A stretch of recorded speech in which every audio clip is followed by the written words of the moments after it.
मंडळी, तुमची पण या उन्हाळ्यामध्ये अशीच अवस्था झाली आहे का? चेहऱ्यावरती डाग आले, वांगाचा सुद्धा प्रॉब्लेम चालू झालेला आहे, डोळ्याखाली डार्क सर्कल येत आहेत, ओठांच्या बाजूला सुद्धा काळपटपणा वाढलाय, नाकाच्या बाजूला छोटे केस किंवा जे पिगमेंटेशन आहे, तर ब्लॅक हेड, व्हाईट हेड अशा पद्धतीचे तुम्हाला सुद्धा प्रॉब्लेम होत असतील तर आपण आजच्या व्हिडिओमध्ये अशी एक पेस्ट बघणार आहोत जी वापरल्यानंतर ज्याची कंटिन्युटी ठेवल्यानंतर तुम्हाला तुमच्या चेहऱ्यावरती चांगले रिझल्ट बघायला मिळतात।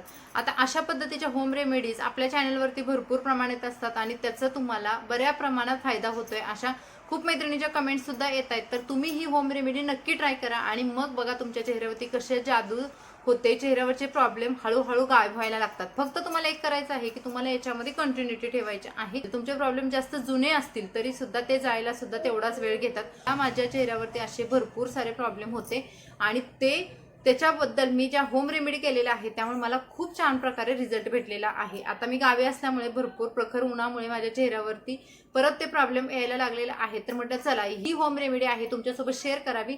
फक्त एक पेस्ट वापरायचं आहे, 5 मिनिटं सुद्धा लागत नाही त्या पेस्ट बनवायला तुम्हाला। तर सुरुवातीला तुम्ही माझ्या चेहऱ्याचे प्रॉब्लेम बघाल, इथे वांगासारखा जो डाग परत पॅच यायला लागलेला आहे आणि इकडे छोटे छोटे डाग यायला लागलेत आहे। आता प्रत्येक मैत्रिणीला असं वाटेल की हा पॅच माझा एका दिवसामध्ये गायब होतोय का? तर बिलकुल नाही। तुम्हाला थोडंसं याच्यासाठी पेशन्स ठेवायला लागणार आहेत। आठवड्यातून किती वेळा करायचा, काय काय वापरायचं आणि ते कशा पद्धतीने काम करतंय चेहऱ्यावरती, आपण ज्या वापरलेल्या गोष्टी आहेत ते सर्व डिटेल आपल्याला आजच्या व्हिडिओमध्ये बघणार आहोत। तर चला पाहूयात आजचा हा व्हिडिओ। तर मंडळी, इथे मी घेतलेला आहे लोखंडाचा तवा। आता बऱ्याच मैत्रिणी म्हणतात की लोखंडाचाच का? तर ह्याचे गुणधर्म इतके चांगले असतात की प्रत्येक मैत्रिणीला लोखंडाचा तवा आणि ॲल्युमिनियमच्या तव्यामधले गुणधर्म माहीत आहेत। तर लोखंडाचा तवा घेतलेला आहे आणि हा हलकासा गरम करून घ्यायचा तवा आपल्याला। त्याच्यामध्ये मी घालणार आहे हळद। आता हळद किती घालते बघा, आपली घरातील खायची हळद आहे ना ती घेतलेली आहे। तर हळद मी घेणार आहे पूर्ण बघा, हा एक एवढा चमचा पूर्ण आपल्याला हळद घ्यायची ही याच्यावरती टाकायची मस्त। आणि हा तवा ऑलरेडी गरम झाल्यामुळे ना अगदी मंद आचेवर आपल्याला ही हळद भाजून घ्यायची। आपल्याला ही हळद मस्त ना ह्याचा कलर पूर्ण चेंज होईपर्यंत आपल्याला ही हळद भाजून घ्यायची। आता हळद जेव्हा आपण अशी वापरतो, जी नॅचरल असते तशी वापरण्यात आणि हळद भाजून घेण्यामध्ये खूप फरक आहे। जेव्हा ही हळद आपण भाजून घेतो ना तेव्हा त्याच्यामध्ये आणखी चांगले गुणधर्म त्याचे वाढतात आणि ती आणखी चेहऱ्यासाठी आपल्याला इफेक्टिव्ह राहते। आता हळद पूर्ण छान भाजून घ्यायची, याचा पूर्ण कलर आपला ब्राऊन होत नाही ना तोपर्यंत हळद हलक्या हाताने आपल्याला हलक्या गॅसवरती अशी भाजत राहायचं आहे। तर बघा आपली हळद पूर्ण भाजून झाली, तुम्ही ह्याचा कलर सुद्धा पाहू शकता, पूर्ण ब्राऊन कलर झालाय, म्हणजे जे आपले करपट म्हणतात ना हळद, तर तशा पद्धतीची हळद झाली। आता ही हळद आपण वाटीमध्ये काढून घेऊया। गॅस बंद करते मी। चल, तर ही जी हळद ब्राऊन कलरची झाली ना, थंड झाल्यानंतर आपल्याला पूर्ण ह्या बाउलमध्ये जेवढे हळद होते तेवढे सर्व काढून घ्यायचे।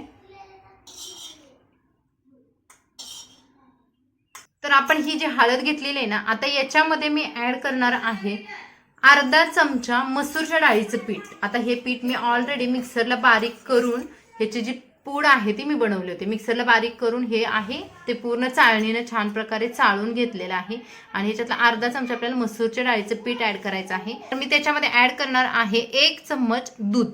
आता हे कच्चं दूध घेतलं तर आणखीन बेटर, जर तुमच्याकडे नसेल तर तापवलेलं घेतलं तरी चालेल, पण कच्चं दूध शक्यतो वापरा जे आपल्या चेहऱ्यासाठी खूप चांगल्या प्रकारे वर्क करतं। त्यामध्ये आपण ऍड करणार आहोत हे ॲलोवेरा जेल। तुम्ही कोणत्याही कंपनीचं घ्या, पतंजलीचं घ्या, कोणतंही घ्या, ॲलोवेरा जेल तुम्हाला ऍड करायचं आहे। अर्धा चमचा एवढा ऍड करायचा आहे। हे बघा, हे ॲलोवेरा जेल घ्यायचं। जर तुमच्याकडे नॅचरली ॲलोवेरा असेल, कोरपड असेल तर ते तुम्ही घेऊ शकता। आणि हे सर्व जिन्नस आहेत आपल्याला चांगल्या प्रकारे मिक्स करायचे आहेत। यामध्ये तुम्हाला कोणतीही गोष्ट परत ऍड करावी लागणार नाही, इतकी चांगली पेस्ट बनते की म्हणजे हे जे प्रमाण आहे हे अगदी योग्य आहे। कुठेही पेस्ट तुमची पातळ होत नाही। बऱ्याच मैत्रिणींना असा प्रॉब्लेम येतोय की या पेस्टमध्ये जे वापरलेले घटक आहे ते तुमच्याकडे मिळत नाहीये। तर अशी ही पेस्ट आहे की जे तुमच्या घरामध्ये इझिली अवेलेबल भेटते आणि तुम्हाला कुठेही शोधायला जावं लागत नाही। मार्केटमध्ये म्हणा किंवा बाहेर मिळत नाहीये, घरामध्येच अवेलेबल नाही। यातली प्रत्येक गोष्ट आपल्याकडे असते आणि ही चांगल्या प्रकारे वर्क करते। याच्यामध्ये वापरलेली जी हळद आहे ती आपलं टॅन रिमूव्ह करायला खूप चांगल्या प्रकारे मदत करते। शिवाय त्यानंतर वापरलेली आपली मसूरची डाळ जी तुम्हाला व्हाईटनिंग एजंट आहे, जी तुमच्या स्किनला चांगल्या चांगल्या प्रकारे ब्राईट बनवते आणि त्यामुळे आपण इथं मसूरची डाळ वापरलेली आहे. टॅनिंग, डेड स्किन रिमूव्ह करण्याचं काम यामधली मसूर डाळ करते. त्याच्यानंतर आपण वापरलेलं ॲलोवेरा जेल, जे ॲलोवेरा जेल आहे ते स्किनला सॉफ्ट आणि शिवाय स्किनला उजळ बनवण्याचं काम करते आणि वापरलेलं दूध आहे ते तुम्हाला चांगला इफेक्ट देऊन चेहऱ्यावरती ब्राईट बनवण्याचं काम करते. तर ही पेस्ट आपल्याला चेहऱ्यासाठी वापरायची आहे. त्याच्या अगोदर केली जाणारी एक छोटीशी स्टेप आपण बघूयात. फर्स्ट स्टेपसाठी मी एक बाउल घेतलाय आणि त्याच्यामध्ये मी ऍड करणार आहे हे मसूरच्या डाळीचं पीठ. मसूरच्या डाळीचं आपल्याला अर्धा चमचा पीठ घ्यायचं आहे आणि त्याच्यामध्ये थोडंसं दूध ऍड करायचं आहे. त्यामध्ये मी हे दूध टाकणार आहे आणि याची आपल्याला पेस्ट बनवायची. आता ही पेस्ट आपल्याला फर्स्ट स्टेपसाठी वापरायची. आता फर्स्ट स्टेप का करायची, कारण बऱ्याच वेळा डेड स्किन एवढी वाढलेली असते, चेहऱ्यावरती पिगमेंटेशन एवढं झालेलं असतं की ना आपल्याला ते काढता काढता नाकी नऊ येतं. उन्हाळ्याच्या दिवसामध्ये तर पिगमेंटेशन विचारायलाच नको. त्यामुळे आपल्याला ही छोटीशी फर्स्ट स्टेप करायची आहे आणि ही आपल्या चेहऱ्याला मस्त प्रकारे लावून घ्यायचं आहे.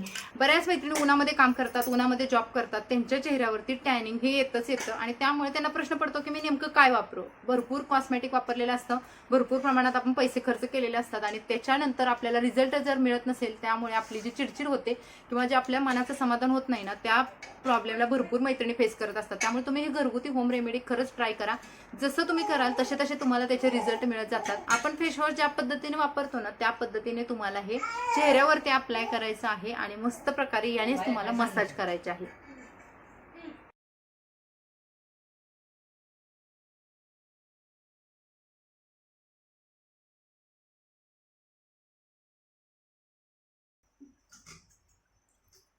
आता आपण पहिली स्टेप कंप्लीट झालेली आहे. आपण चेहरा मस्त वॉश करून येऊया आणि त्यानंतर आपण याच्यावरती अप्लाय करणार आहे या व्हिडिओमधला मेन घटक म्हणजे आपली पेस्ट.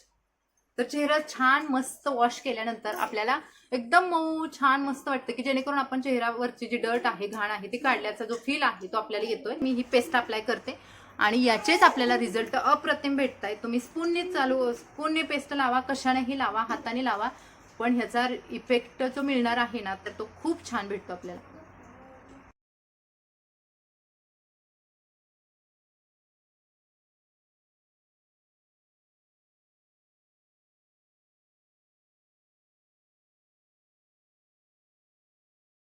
तर आता बघा ही लावलेली जी पेस्ट आहे तर ती मी 10 मिनिटांसाठी अशीच ठेवणार आहे आणि त्यानंतर आपण वॉश करूया.